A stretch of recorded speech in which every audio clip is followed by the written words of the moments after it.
అందరూ బైబిల్ తీయండి. ఆదికాండ గ్రంథం 22వ అధ్యాయము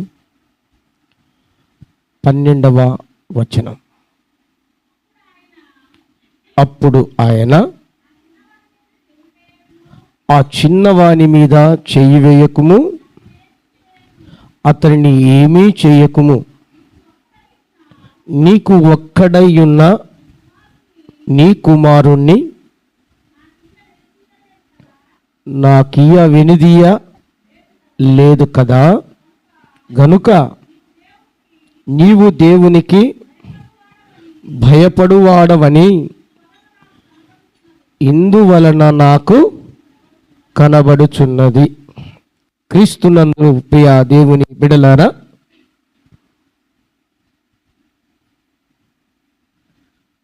ఈ పూట పరిశుద్ధాత్ముడు మరొకమారు మనందరితో మాట్లాడి ఆత్మకార్యము జరిగించునుగాక. ఆమేన్.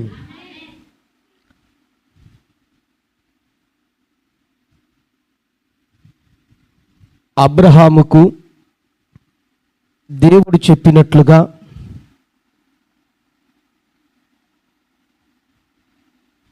చాలా సంవత్సరాల తర్వాత లేక ఒక కుమారుణ్ణి దేవుడిచ్చాడు.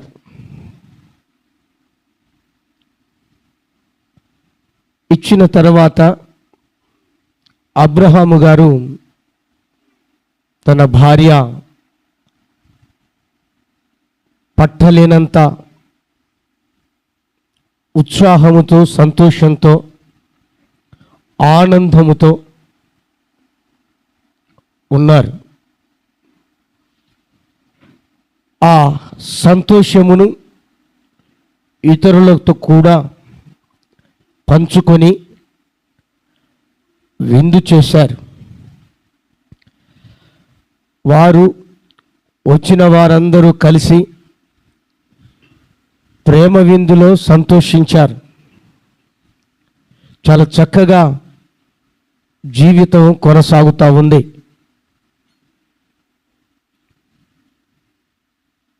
ఆ సందర్భములో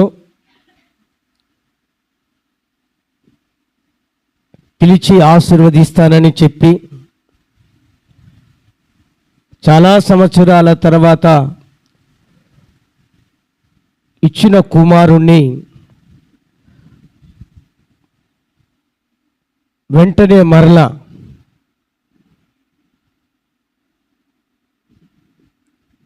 ఈ కుమారుడు నాకు కావాలి, కనుక నీవు నీ ఎదుటనున్న మోరియా పర్వతమునకు వెళ్ళి అక్కడ నీ కుమారుని నాకు బలిగా అర్పించాలి అన్నాడు అబ్రహాముతో. వెంటనే అబ్రహాము, సరే చిత్తం ప్రభు అని చెప్పి దేవుడు చెప్పినట్లుగా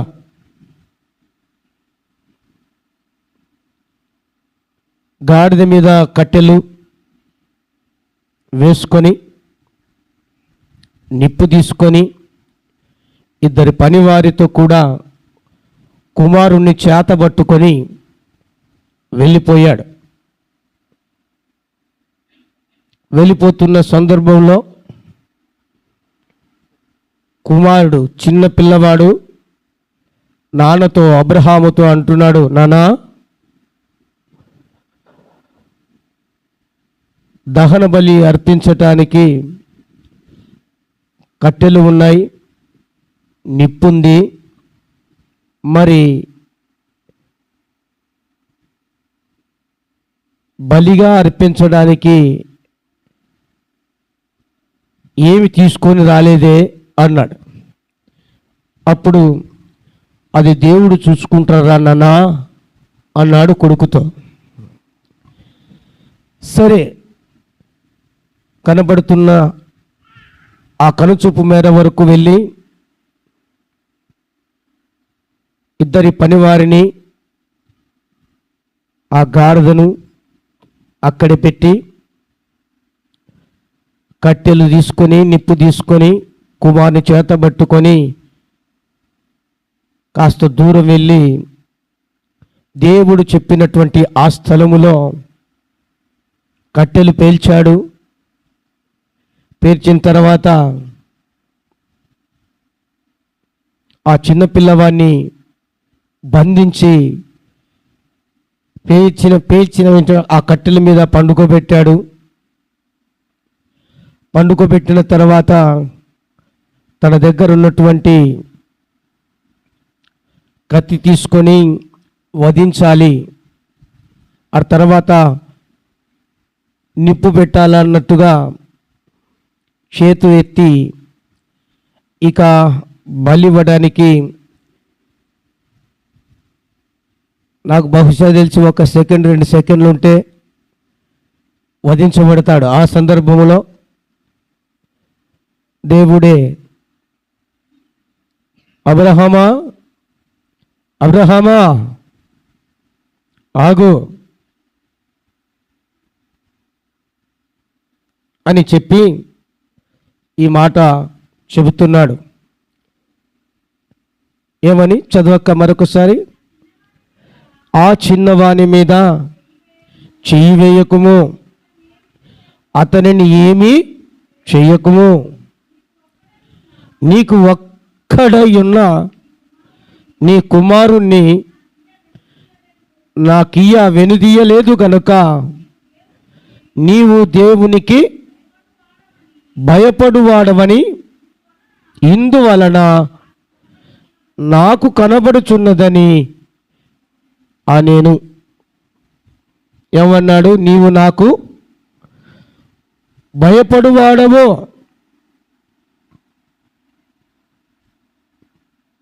ఎందుకో?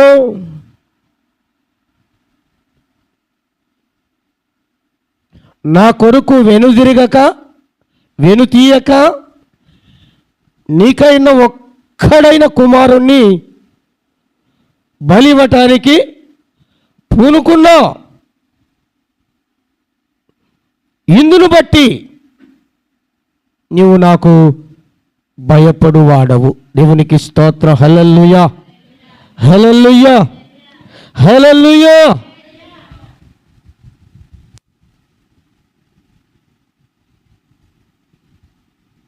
మనము దేన్ని బట్టి దేనికి భయపడుతూ ఈ లోకంలో విశ్వాస జీవితాన్ని కొనసాగిస్తున్నామో ఒక్కసారి ఆగి ఆలోచించి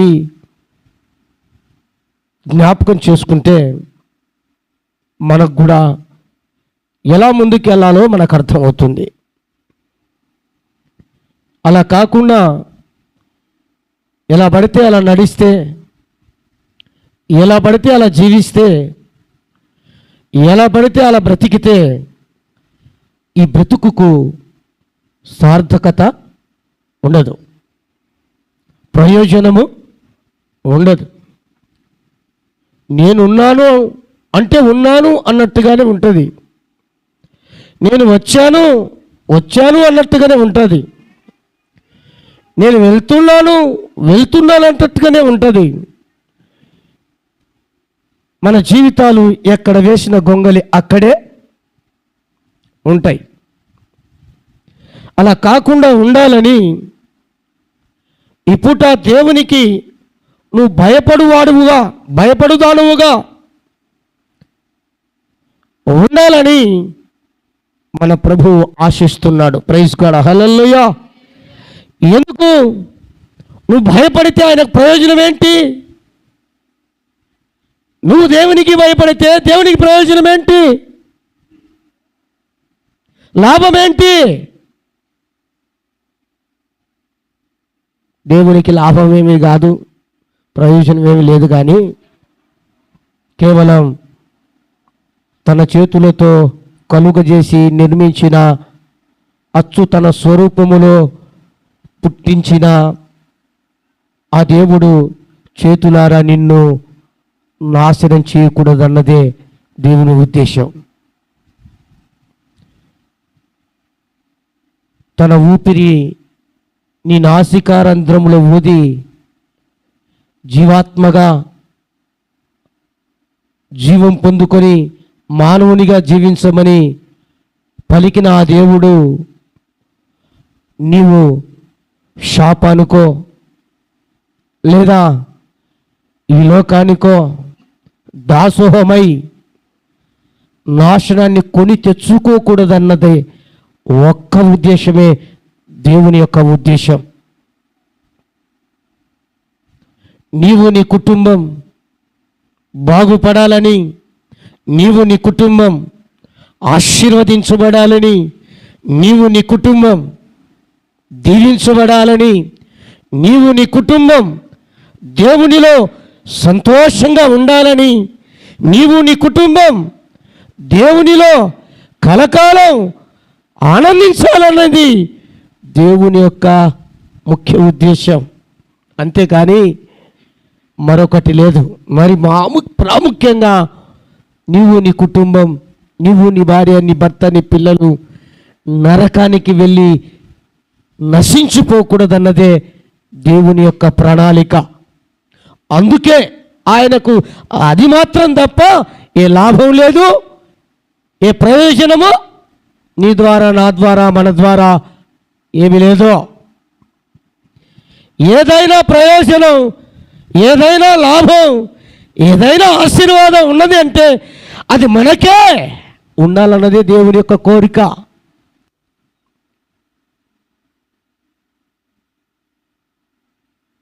అందుకు నీవు దేవునికి భయపడుదానవై ఉండాలి.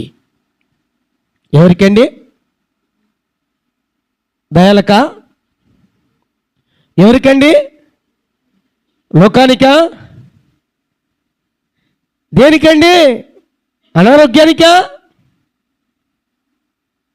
ఎవరికి భయపడాలి? దేనికి భయపడాలి? పలకరండి. దేవునికి భయపడాలి. కానీ ఈ రోజున ఉల్టా, దేవునికి తప్ప ప్రతిదానికి భయపడతారు. దేవునికి తప్ప ప్రతిదానికి, ప్రతి వారికి భయపడతారు.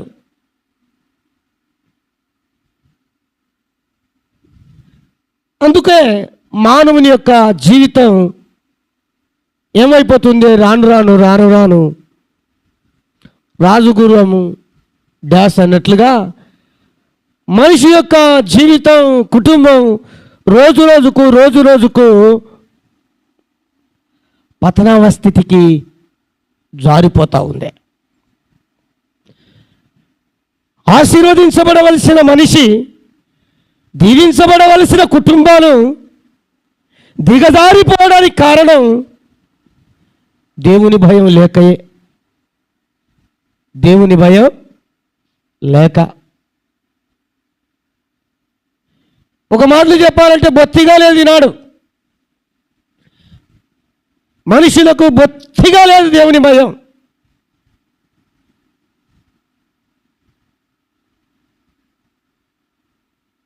మరి దేవుని ఆశీర్వాదం ఎలా ఉంటుంది? దేవుని ఆశీర్వాదం అయితే కావాలి, దేవుని దీవెనలు అయితే కావాలి. దేవునికి భయపడరా అంటే అది అవదు అన్నట్లుగా అంటున్నారు. అది కాకపోతే దేవుని ఆశీర్వాదం కూడా కావు, మనతో ఉండవు. దేవునికి భయపడేవారు. బైబిల్లో రాయబడింది యెషయా గ్రంథం 33వ అధ్యాయం 6వ వచనములో, యెహోవా భయము ఐశ్వర్యమును కలుగజేస్తుంది అని రాయబడింది. దేవుని భయం ఐశ్వర్యాన్ని మనకు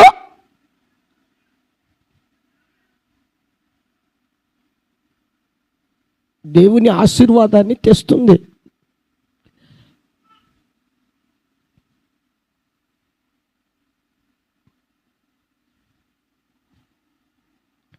అందును బట్టి నువ్వు దేవునికి భయపడువాడవు అన్నాడు అబ్రహామును. నిన్ను ఎప్పుడైనా నీతో అన్నట్లుగా వాక్యం ద్వారా కానీ, ఆత్మ ద్వారా కానీ, ప్రేరేపణ ద్వారా కానీ, లేదా నీ మనస్సాక్షి ద్వారా అయినా కానీ దేవుడు అనగలుగుతున్నాడా? ఇందును బట్టే నా కుమారుడా నీవు నాకు భయపడువాడవు అన్నాడా?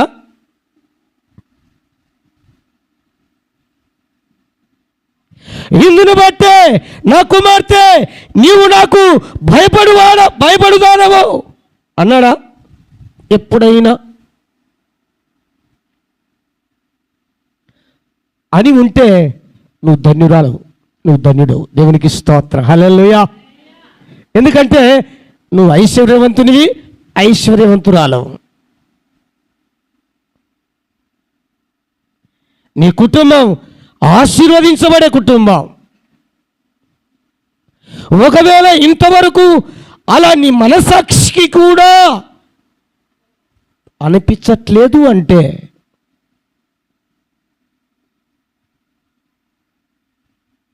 ఇప్పుడైనా జాగ్రత్తగా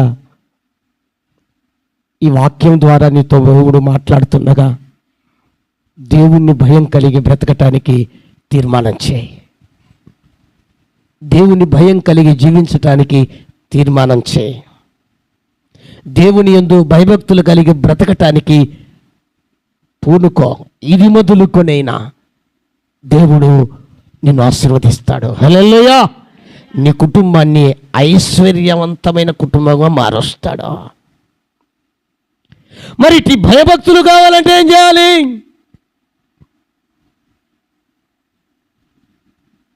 కీర్తన గ్రంథం 34వ అధ్యాయం అక్కడ ఒక మాట రాయబడింది, చదువుతారా?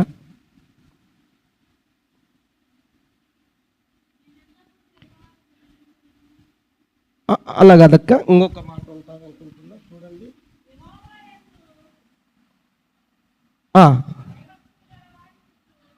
అది కాదక్క, ఇంకొక నేనే చూస్తా, నీకు చూసి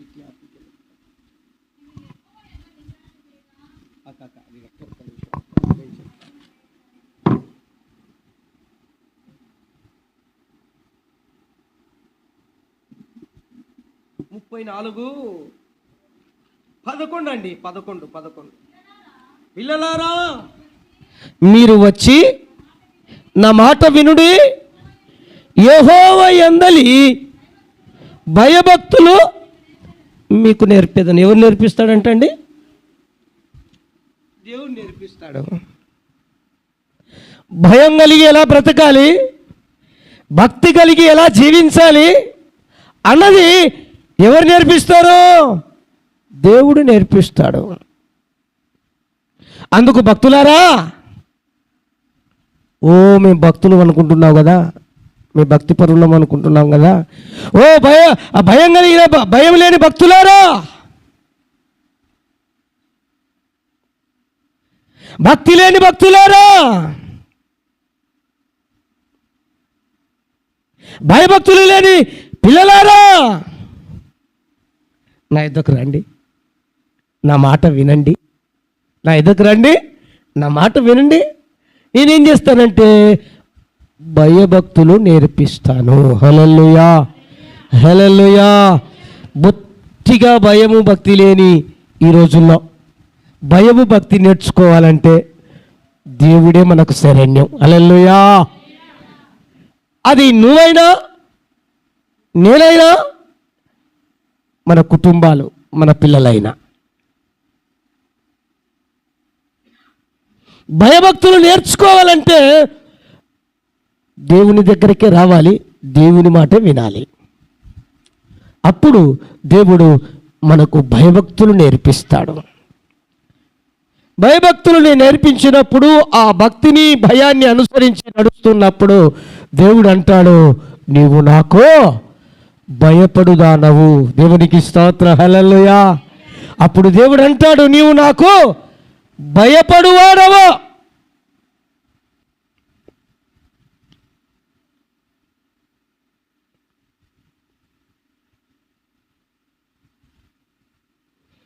కానీ లోకానికి భయపడినంతగా దేవునికి ఈనాడు మనుషులు భయపడట్లేదా? రోగాలకు భయపడినంతగా దేవునికి భయపడట్లేదా? లోకంలో ఉన్న సమస్యలకు భయపడినంతగా దేవునికి నాడు భయపడట్లేదా? లోక అధికారికి భయపడినంతగా ఈనాడు దేవునికి మనుషులు భయపడట్లేదా?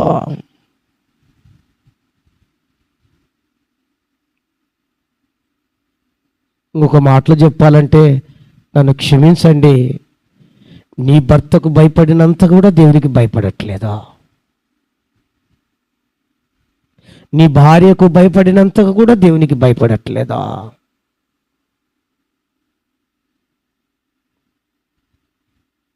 నీ ఒక్కదాన్ని ఉద్దేశించి, నీ ఒక్కడిని ఉద్దేశించి, ఏదో కొందరిని ఉద్దేశించి నేను మాట్లాడట్లేదా? ఇక్కడ ఉన్న ప్రతి వారిని ఉద్దేశించి పరిశుద్ధాత్ముడు మాట్లాడుతున్నాడా? ఈ లైవ్లో చూస్తున్న ప్రతి వ్యక్తిని ఉద్దేశించి పరిశుద్ధాత్ముడు మాట్లాడుతున్నాడా? ఈ శబ్ద తరంగాల వివరం వింటున్న ప్రతి ఒక్కరిని ఉద్దేశించి ప్రభువు మాట్లాడుతున్నాడా? ఎందుకంటే నిన్నే ప్రేమిస్తున్నాడు గనక, నీ కుటుంబం అంటే ప్రేమ గనుక, అందుకు నిన్ను ఆశీర్వదించాలి గనుక, అందుకు దేవుడు నిన్ను, నీ కుటుంబాన్ని దీవించాలి గనక ఈ పూట మరొకసారి మాట్లాడుతున్నాడా? ఒక్కసారి ఆలోచన చేద్దాం.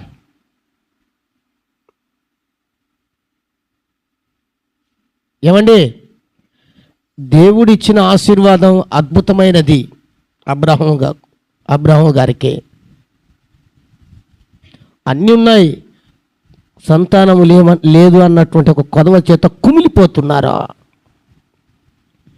కానీ మంచి అందమైన కుమారుణ్ణి, హ్యాండ్సమ్ బాయ్ని ఇచ్చాడు దేవుడు.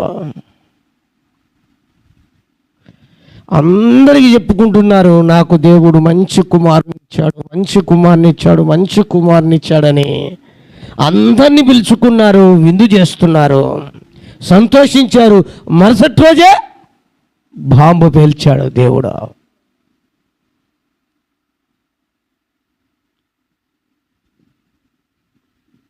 ఆ కుమారుడు నాకు కావాలి, నాకు బలినివ్వు.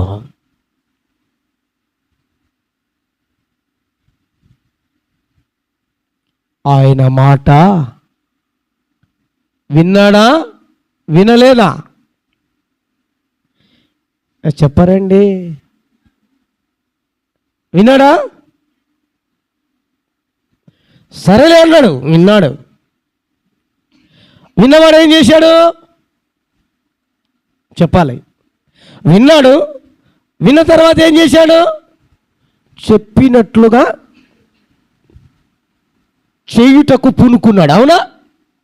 పూనుకున్నాడు. చెప్పినట్లుగా చేయుటకు పూనుకున్నాడు. విన్నదాన్ని ఆచరణలోనికి తీసుకొని వచ్చాడు.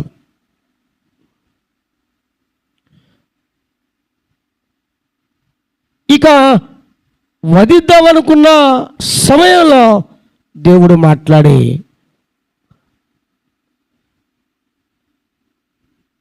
ఈ ఒక్కగానొక్క కుమారుణ్ణి నాకు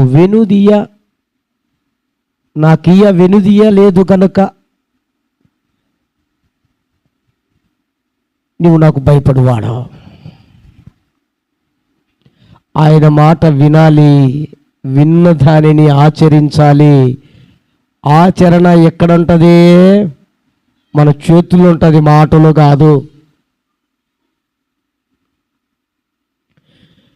దేవుని కొరకు దేవుని పిల్లలు వెనకదీయకూడదు, వెనకబడిపోకూడదు, వెనుదిరగకూడదు. అప్పుడు దేవుని భయం ఉన్నట్టు. మేము విశ్వాసులం, మేము దేవుని పిల్లలం, మేము కూడా భయము భక్తి కలిగిన వారం, మేము కూడా ఓ కొండ, మట్టి, గడ్డి అది ఇదని చెప్పుకునేవారు దేవుని కొరకు వెన్ను తిరుగదు. దేవుని కొరకు ఇవ్వుటకు అంటే మీరు పొరపాటున ఇవ్వుటకు అని లోపల మీరు డబ్బుల కోసం పోవాకండి, డబ్బుల దగ్గరికి. దేవుని కొరకు ఇవ్వుటకు వెనుతిరగక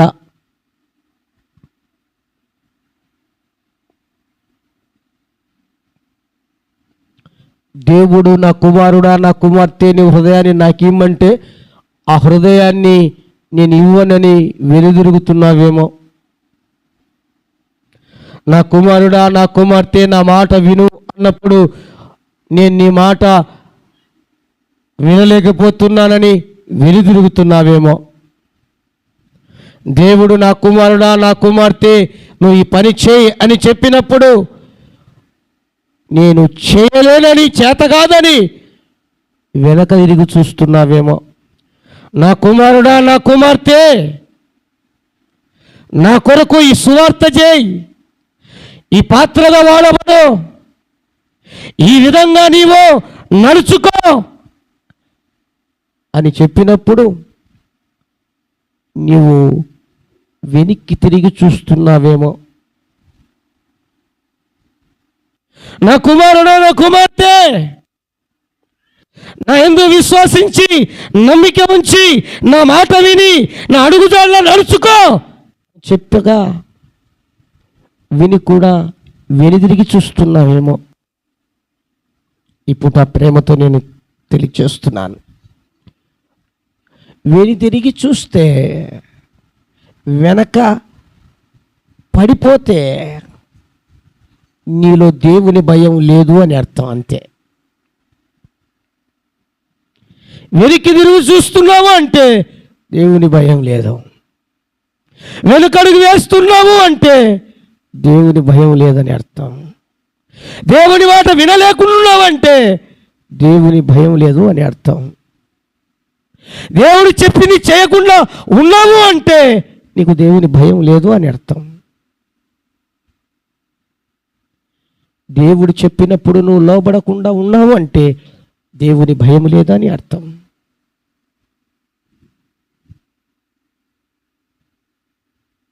కానీ దేవునికి భయపడువాడు అని ఎలాగ దేవుడు సర్టిఫై చేస్తున్నాడంటే వెనుక తీయక వెనుదిరగక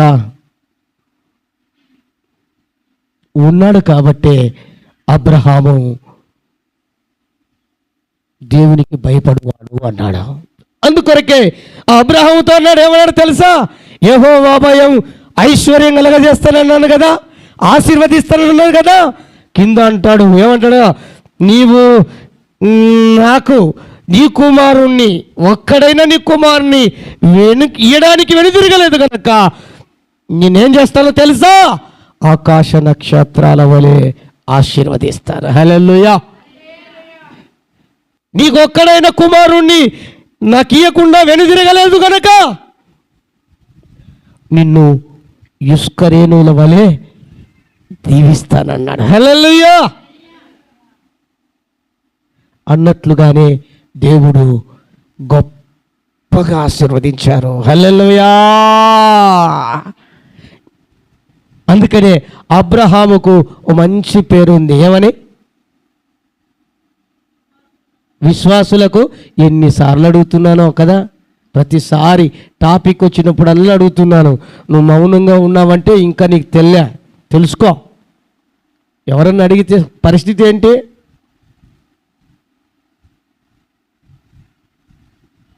విశ్వాసులకు అంటే ఇప్పుడు నీకు, నాకు, మనకు, ఈ భూప్రపంచంలో ఉన్న ప్రతి వ్యక్తికి ఆయన తండ్రి.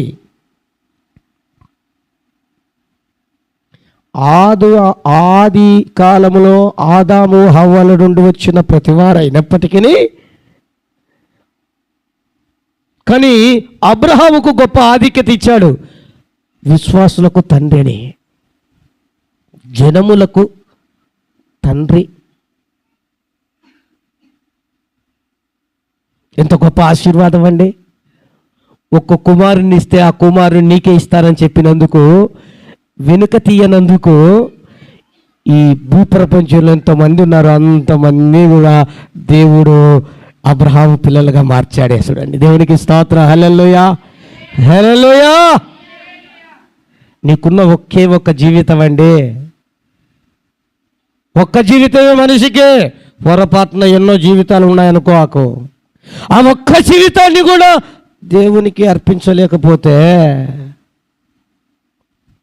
నీకున్న ఒక్క అవకాశం బ్రతకడానికి, ఆ ఒక్క అవకాశాన్ని ఉపయోగించుకోలేకపోతే,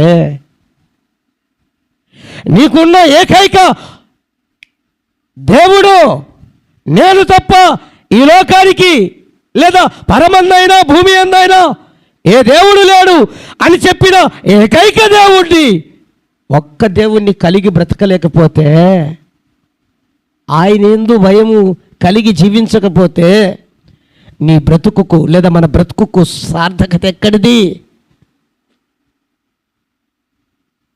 ఒకవేళ ఆ భయము భక్తి లేదా, ఇప్పుడైనా దేవుని దగ్గర నేర్చుకోవడానికి దేవుడు అవకాశం ఇస్తున్నాడా?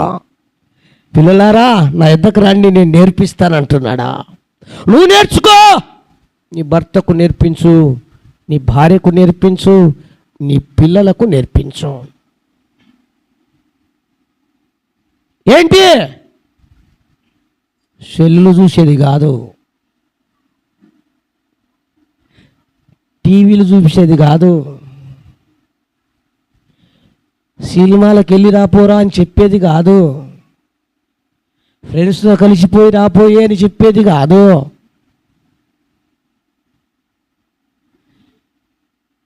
పిక్నిక్కి వెళ్ళి అట్లా వెళ్ళిపోయేద్దాంపా అని చెప్పేది కాదు. లేదా ఏ రెస్టారెంట్కో వెళ్ళి హాయిగా కాసేపు కూర్చొని బిర్యానీ తినేద్దాంపా అని చెప్పడం కాదు. బైబిల్లో రాయబడింది, నీవు ఆయన మాటలు, ఆయన ఆజ్ఞలు, ఆయన కట్టడాలు నీ నుసిటి మీద బాసికమ వలె ఏం చేయాలంటండి? కట్టుకోవాలి. పెళ్లి కొడుకు బాసికమని ఇట కట్టుకుంటాడు చూడు, తెలుసా? పెళ్లి కొడుకు పెళ్లి కూతురు చేసేటప్పుడు కడతారు కదండి, పెళ్లి చేసేటప్పుడు కొందరు. అలాగా దేవుని మాటలు కట్టుకోవాలంటండి, కట్టుకోవాలి. కట్టుకున్నవి ఏం చేయమన్నాడు?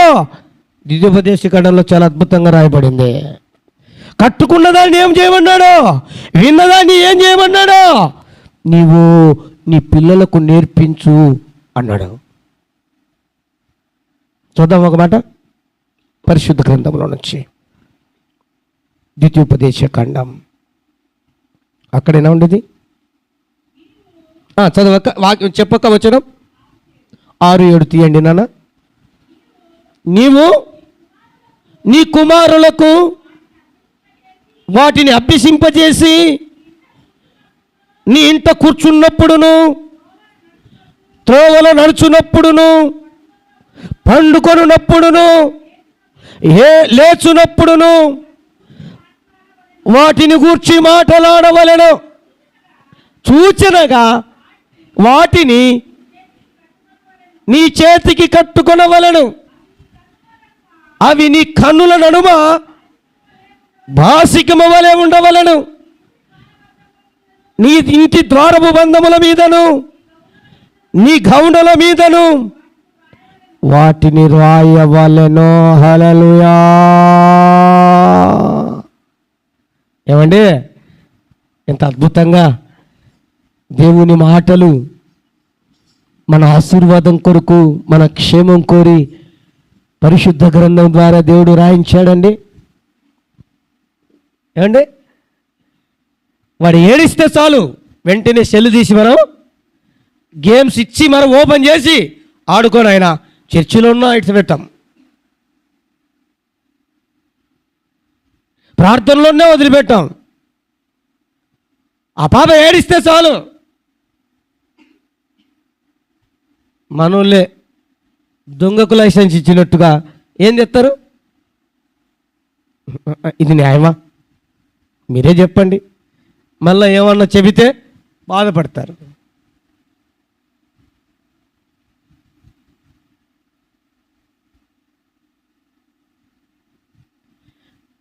సాధ్యమైనంత వరకు పిల్లలు అందరూ, నీకు పిల్లలు, నాకు పిల్లలు, అందరికీ ఉన్నారు పిల్లలు కదా అండి.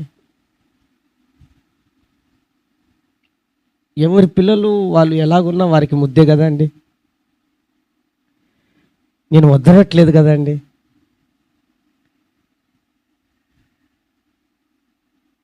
కానీ వారికి కూడా మనం భయభక్తులు నేర్పిస్తే ఎంత మంచిది. హల్లెలూయా, హల్లెలూయా. అది ఒకరోజు, ఈరోజే రాకపోని నో ప్రాబ్లం, రేపు రాకపోని ఇంకో కొన్ని దినాలకైనా వస్తుందా రాదా? పిల్లోడు ఒక సడన్ ఏజ్ వచ్చిన తర్వాత స్కూల్కి వెళ్తున్నప్పుడు వెంటనే ఏబిసిడీలు రావు కదా. చిన్నగా చిన్నగా చిన్నగా పలికిస్తూ, నేర్పిస్తూ, అభ్యసిస్తూ, రాపిస్తూ అలా ఉన్నప్పుడు ఆ పిల్లోనికి, ఆ పిల్లోడు వచ్చి మమ్మీ, డాడీ, ABCDEFGH అని చెప్పగానే మనకెంతో ఉబలాటమో. నిజమే, అందరికీ, నాకు కూడాలే ఎంత సంతోషమో. మా వాడు నిన్న ఫోన్ చేశాడు వీడియో కాల్లో, మా చిన్న తమ్ముడు ఫోన్ చేసి జొన్నలు ఆరేశారు, కంకులు కోసేవి మిషన్తో పట్టుకొని వచ్చి కలంలో ఆరేసిన తర్వాత ముగ్గురు పిల్లలు, తను, తన భార్య ఆడుండి ఫోన్ చేశాడు. ఫోన్ చేసి మాట్లాడుతూ ఉన్నాడు. మాట్లాడుతుంటే మా చిన్న పిల్లోడు, మా వానికి కూడా అలెక్సే పేరు పెట్టా. దేవునికి స్తోత్రం, హల్లెలూయా. మా వాడుండి, తమ్ముడుండి, రే పెదనాయనా అలెక్సో, నిన్న స్కూల్లో మేడం నీకేం చెప్పిందిరా అని అడిగితే అప్పుడు వాడు ముద్దు ఏమంటాడు తెలుసా? Give me some water. ఏమంట? Give me. ఇంగ్లీష్లో వాడి అనగక ముద్దుగా వచ్చి రాక నేను కూడా సంతోషపడ్డా. దేవునికి స్తోత్రం, హల్లెలూయా. ఇంకా మరి తల్లిదండ్రులు, పుట్టిన తల్లిదండ్రులు కూడా సంతోషపడతారు కదా. మరి దేవుని విషయంలో అలా లేకపోతే సంతోషం ఎట్లా? నేను అడుగుతున్నా తెలియక. మరి దేవుడు సంతోషపడ్డం ఎట్లా? దేవుని విషయంలో నీ పిల్లలు పిల్లలే, మనం కూడా పిల్లలమే. మనము పిల్లలమే, మన పిల్లలు కూడా పిల్లలే. మనం కూడా అలాగ నేర్చుకుంటే కదా, అభ్యసిస్తే కదా. ఒక్కసారి ఆలోచన చేయండి. దేవుడు అన్నాడు, ఏమన్నాడు తెలుసా? నువ్వు విన్న మాటలు, నా ఆజ్ఞలు, నా కట్టడాలు నువ్వేం చేస్తావంటే నీ చేతికి కట్టుకో, నీ కన్నులను నడుమ ఉంచేసుకో, నీ తలకు బాసికం కట్టుకున్నట్టుగా, లేదా నీ దారబంధం ఉందే నీ ఇంటి మీద గుమ్మానికి, తలతలలాడే పేపర్ కట్టాకు ఏం కట్టు? వాక్యం పెట్టు. తలతడలాడే వాషింగ్ పౌడర్ నిర్మా అన్నట్టుగా అది కట్టాకు. ఏం కట్టాలి? మంచి దేవుని వాక్యం పెట్టు. తర్వాత నీ గౌన యొద్ద కూడా అంట, నీ ఆవరణంలో కూడా అది చూసినప్పుడల్లా, చదివినప్పుడల్లా, విన్నప్పుడల్లా, లేదా స్మరించినప్పుడల్లా దేవుని భయము ఆ వ్యక్తికి కలుగుతుంది. దేవునికి స్తోత్రం, హల్లెలూయా, హల్లెలూయా. ఇది దేవుని కాన్సెప్ట్ అండి, నాది కాదు. ఈనాడు దేవుని పిల్లల పిల్లలు చెడిపోవడానికి కారణం ఏంటి? దేవుని భయం లేకపోవటమే కదా. ఇది నువ్వు ఒప్పుకున్నా ఒప్పుకోకపోయినా 100% కరెక్టే.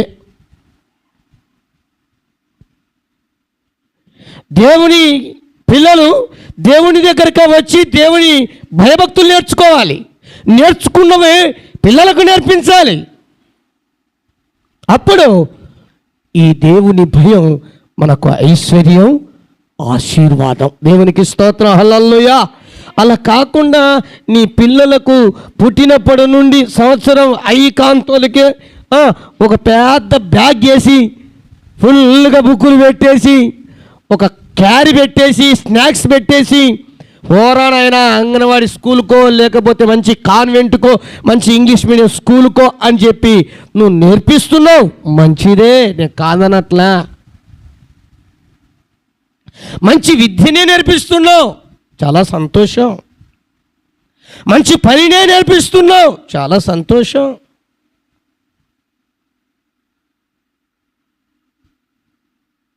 మంచి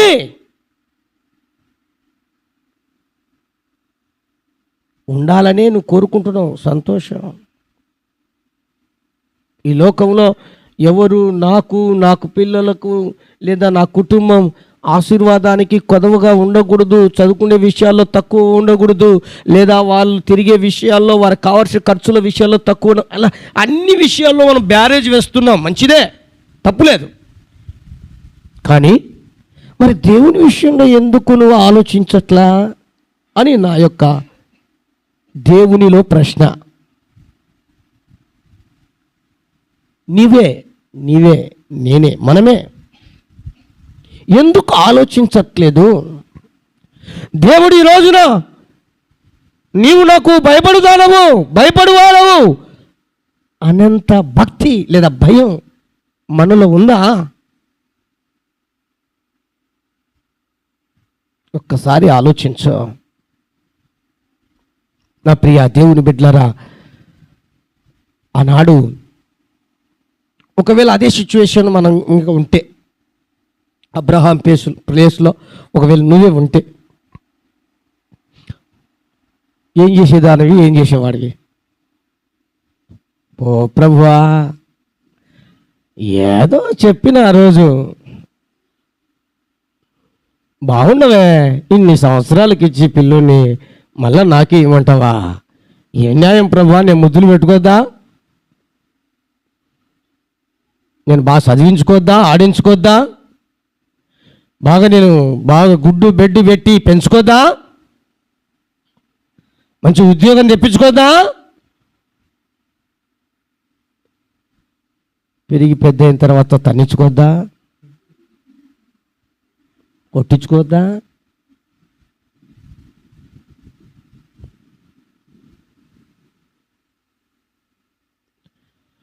ఇది ప్రపంచంలో లేదా ఈ లోకంలో జరుగుతున్న విషయాలు, సంఘటనలో నేను ఏ ఒక్కరిని ఉద్దేశించి మాట్లాడలా, ప్రతి వారి విషయంలో జరుగుతున్నాయి ఇవే. ఎందుకంటే దేవుని భయం నేర్పించాక లేదా మనము నేర్చుకోక, మనమైనా కుటుంబాలైనా దేవుని భయం నేర్చుకోక, అందుకు ఏమండి దేవుని కొరకు విశ్వాసములో స్థిరంగా నిలకడగా ఉండడం కూడా ఉండలేకపోతున్నారు. దేవుని సంఘములో సమయానుకూలంగా చక్కగా మసులుకోలేకపోతున్నారు. సంఘ క్రమాలలో మనుషులు అలవర్చుకోలేక ఉండిపోతున్నారు. సమాజంలో దేవుని సాక్షిగా బ్రతకలేకపోతున్నారు. వీటన్నిటికి కారణం దేవుని భయం. దేవుని భయం లేకయే. అందుకు నా ప్రియ దేవుని బిడ్డలారా, దేవుడు అంటాడు, అబ్రహామును నిలబెట్టి ఈ సమయాన్న నీ దృష్టికి తీసుకొని వచ్చి, నీ చాంతకు తీసుకొని వచ్చి, అబ్రహాము కదా నాకు భయపడినట్లుగా నువ్వు నాకు భయపడవా? దేవునికి స్తోత్రం, హల్లెలూయా. నీవు భయపడవా? భయపడితే అబ్రహామును ఆశీర్వదించినట్లు నిన్ను ఆశీర్వదిస్తాను, హల్లెలూయా. అబ్రహామును దీవించినట్లు నిన్ను దీవిస్తాను, హల్లెలూయా. అబ్రహామును వర్ధిల్ల చేసిన